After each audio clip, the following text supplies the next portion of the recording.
We are getting closer and closer to catching that first bass. At least we're getting to where we might make a cast at him anyway. I think step 8 or 9, we're actually going to be casting, and at that point, you'll be able to go out in your backyard and practice your casts. And I think that that's something that you really ought to consider. We're done with our rod and reel. We've spent $25 on a nice combo, and that includes the line. And we're going to start working on a few lures for your tackle box. You have to have them, don't you? Hey, look at this. This is my crankbait box. Is that the most confusing thing you ever saw? I've got chartreuse ones and brown ones and white ones and green ones, some with a big bill, some with a square bill, on.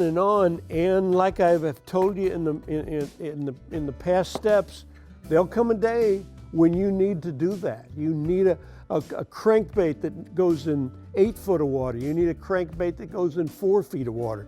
But the one I'm going to get you to put in your tackle box first is one that goes 1.5 foot. This is an RC 1.5. That says it's going to go about 1.5 foot. It'll probably cheat and get to 2 foot every now and then. Let me get down to this bill right here.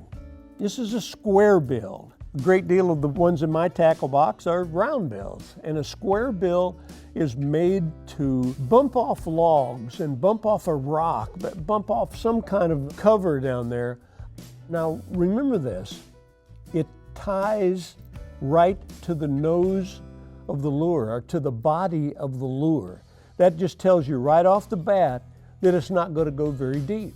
If the tie down is way out on the end of the bill, that means it's going to pull a little harder and it's going to go deeper. This one's going to go about 2 foot deep, and this little guy isn't very long, but it's a good, very good weight to cast. Our little spin cast outfit would just throw the heck out of it, and you want to start feeling with it. Remember that. I've said that before. You have to start. Don't even worry about catching a fish. Forget about catching a fish. Go take this and cover water in front of you and try to judge from what it hits or what it doesn't hit as to how deep that water is, and start studying the bottom. You know what, if you do that and forget about catching a fish and you get that really down pat, you'll catch a fish, just as sure as this world. We are going to purchase this for around $6. I think a little $6 1.5 will get the job done, and that will have us up to $31, counting our rod and reel combination. We're going to put this in a tackle box, and our next lure will be a little spinnerbait.